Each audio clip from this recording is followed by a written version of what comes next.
እንደምን አላችሁ የእግዚአብሔር ቤተሰቦች እንዴት ቆያችሁ? ጌታ ኢየሱስ ክርስቶስ ይመስገን። ለዛሬው ሰዓትና ለዛሬው ቀን በሰላም ያበቃን አምላክ ጌታ ኢየሱስ ክርስቶስ ለዘላለም በሰማይ በምድር ከፍ ይበል። አሜን ሃሌሉያ። እንግዲህ በዛሬው ዕለት ይዤ የመጣሁት ጌታ ኢየሱስ ክርስቶስ ጌታ እንደሆነ አምኖ መጠመቅ ለመዳን ነው ወይስ ለምስክርነት ነው ወይ ከሚለው ሐሳብ እንማራለን።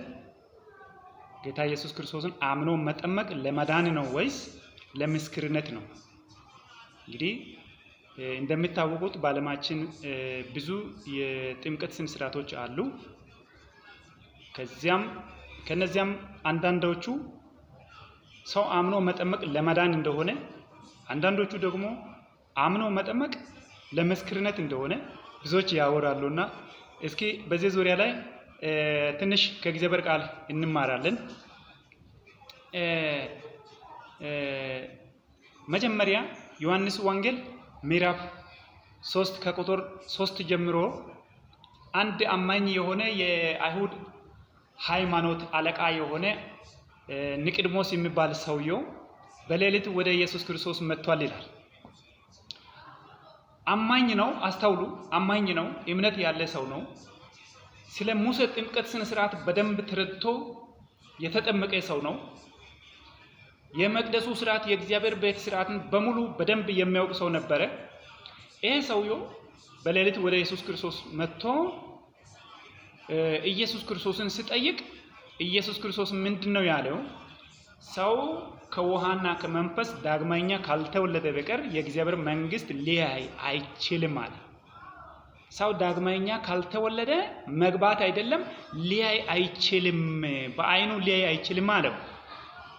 ከዛ በኋላ ሰውየው ተገርሞ ሰው ወደ እናቱ ማህፀን ውስጥ እንደገና ገብቶ ሊወለድ ይችላል ወይ? እንዴት ሁለተኛ ሊወለድ ይችላል ብሎ ጠየቀው። ጌታ ኢየሱስ ክርስቶስም ሲመልስ እውነት እውነት እልሃለሁ ሰው ከውሃና ከመንፈስ ዳግመኛ ካልተወለደ በቀር የእግዚአብሔር መንግስት ሊገባ አይችልም አለው። ጌታ ኢየሱስ ክርስቶስ ይመስገን። ይሄን ለአይሁድ አለቃ አማኝ ለሆነ ሰው ስለ ጥምቀት ስለ እምነት በደንብ ጠንቅቆ ለሚያውቅ ሰው እንዲህ ብሎ መልሷል። እምነት ያድናል፣ በእምነት ብቻ ቀጥል አላለው። ጥምቀት የኃጢአትን ስርየት እንደሚሰጥ፣ ጥምቀት ለዳግም ልደት እንደሚሰጥ ጌታ ኢየሱስ ክርስቶስ ተናግሯል። ኢየሱስ ክርስቶስ ይሄ የውሃ ጥምቀት ተጠናክሮ እንዲቀጥል የማጥመቁ ዮሐንስ ጥምቀት ራሱ እሱ ገብቶ የተጠመቀበት ሂደት እንዳለ መጽሐፍ ቅዱስ ያስረዳል። ስለዚህ ሰው ከውሃ ዳግመኛ መወለድ እንደሚቻል የእግዚአብሔር ቃል ይናገራል። ሰው አምኖ ባመነበት በጌታ በኢየሱስ ክርስቶስ ስም ሄዶ ሲጠመቅ፣ በጥልቅ ውሃ ሲጠመቅ ዳግመኛ ይወለዳል ይላል። የመጀመሪያ አዳማዊ ሰውነትን በውሃ ቀብሮ ጌታ ኢየሱስ ክርስቶስ እንደተቀበረ ሞቶ እንደተቀበረ አዳማዊ ሰውነትን በውሃ ቀብሮ ዳግመኛ ልደት አገኝቶ ኢየሱስ ክርስቶስ ከመቃብሩን ፈንቅሎ እንደተነሳ ከውሃ ዳግመኛ ተወልዶ ይነሳል ማለት ነው። አዳማዊ ሰውነትን በውሃ ቀብሮ አዲስ ልደት አዲስ የእግዚአብሔር ልጅ ሆኖ ይወለዳል ማለት ነው። ጌታ ኢየሱስ ክርስቶስ ይመስገን። ሐዋርያት ሥራ ምዕራፍ 19 ከቁጥር 1 ጀምሮ እስከ 6 ባለው ቦታ ላይ አጵሎስ በቆሮንቶስ ሳለ ጳውሎስ በላይኛው አገር አልፎ ወደ ኤፌሶን መጣ ይላል። በመጣ ጊዜ አንዳንድ ደቀ መዛሙርቶቹን አገኘ።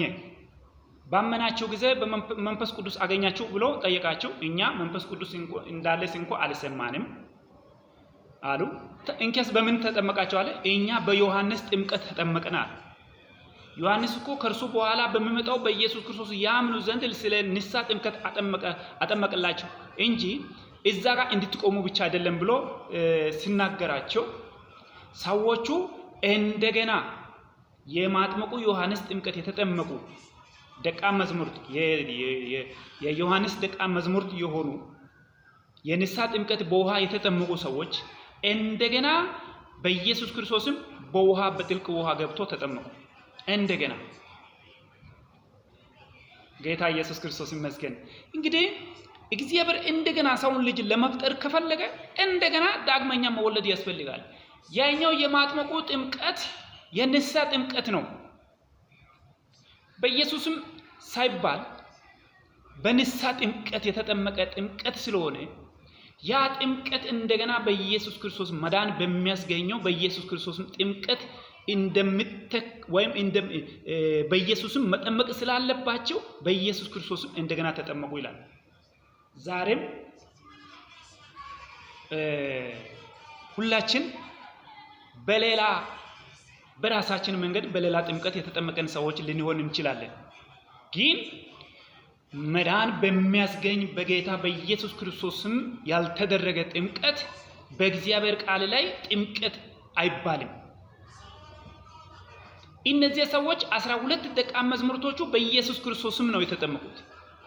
ዛሬ እናንተ እንደ መጽሐፍ ቅዱስ አባቶች በመጽሐፍ ቅዱስ ላይ የተጻፉ አባቶች የተጠመቁበት ሰውን ባጠመቁበት ጥምቀት ካልተጠመቃችሁ እምነታቸውና ጉዟቸው የመጽሐፍ ቅዱስ አባቶችን እምነትን የማይከተል ከሆነ ከነዚያ እምነትና ከነዚያ ጥምቀት የምለይ ጥምቀት የተጠመቃችሁ ከሆናችሁ እንዴት አርጋችሁ ነው መንግስተ ሰማያት እንገባለን የምትሉት? ስለዚህ የተጠመቁ ሰዎች እንደገና በኢየሱስ ክርስቶስ እስከተጠመቁ እናንተም እንደገና በኢየሱስ ክርስቶስ በመጠመቅ መዳንን ማግኘት አለባችሁ። ጌታ ኢየሱስ ክርስቶስ ይመስገን። 3000 አይሁዳውያኖች ኢየሱስ ክርስቶስን እምቢ ብሎ የሰቀሉ ሰዎች በጌታ በኢየሱስ ክርስቶስን በመጠመቅ መዳንን አገኝቷል። ሐዋርያት ሥራ ምዕራፍ 2 ከቁጥር 38 ላይ ማየት ይችላልላችሁ። ጌታ ኢየሱስ ክርስቶስ ይመስገን። ሃሌሉያ! ስለ ታላቁ መዳን ጌታ ኢየሱስ ክርስቶስ ይባረክ። ስለዚህ ጥምቀት ለመዳን ነው። ጥምቀት ለኃጢአት ስርየት ነው። ጥምቀት ለዳግመኛ ልደት ነው። ጌታ ኢየሱስ ክርስቶስ ይመስገን። ጥምቀት ክርስቶስን ለመልበስ ነው። ገላትያ መጽሐፍ ምዕራፍ 3 ከቁጥር 27 ላይ ከክርስቶስ ጋር አንድ ትሆኑ ዘንድ የተጠመቃችሁ ክርስቶስን ለብሳችኋል ይላል። ክርስቶስን ለመልበስ ነው እኛ የምንጠመቀው። እኛ ከአዳማዊነት ወደ ክርስቶስ ለመለወጥ ወይም ለመቀየር ወይም ወደ ክርስቶሳዊነት ለመቀየር በውሃ አዳማዊነትን ቀብረን ዳግመኛ ተወልደን የእግዚአብሔር ልጅ ሆነን እንወለዳለን ማለት ነው። ይሄን ልደት ያላገኘ ሰው መንግስተ ሰማያት አይገባም። በዚህ አዳማዊ ልደት፣ በዚህ አዳማዊ ስጋ፣ በዚህ ሁኔታ መንግስተ ሰማያት አይገባም። መንፈሱ፣ ህይወቱ፣ ነፍሱ ሳይታደስ ዳግመኛ ሳይወለድ መንግስተ ሰማያት መግባት ሰው አይችልም። ዳግመኛ የተወለደ ነፍስ ነው። ዳግመኛ የተወለደ መንፈስ ነው። ዳግመኛ የታደሰ በዘላለም መርገም የተረገመ ነፍስ ስጋው በጌታ በኢየሱስ ክርስቶስ በመጠመቅ እንደገና ተወልዶ ኢየሱስ ክርስቶስን መልበስ ያስፈልጋል። ይሄን የእግዚአብሔርን መዳን ትምህርት፣ ይሄን የወንጌል ትምህርት የሚያጣምሙ ሰዎች ከእግዚአብሔር ከኢየሱስ ክርስቶስ ጋር የሚጣሉ ወይም የተጣሉ ሰዎች ናቸውና ከወንጌል ጋር መስማማት ያስፈልጋል። ከቃሉ ጋር መስማማት ያስፈልጋል። ስለዚህ ቃሉ ምን ይላል ብላችሁ ቃሉን ተመልከቱ። ከቃሉ ጋር ለመሄድ ሞክሩ።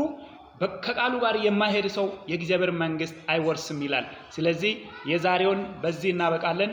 በሌላ ጊዜ ደግሞ ሌላ ርዕስም ይዘን እንመጣለን። እስከዛው የእግዚአብሔር ጸጋና ሰላም ከእናንተ ጋር ይሁን። አሜን።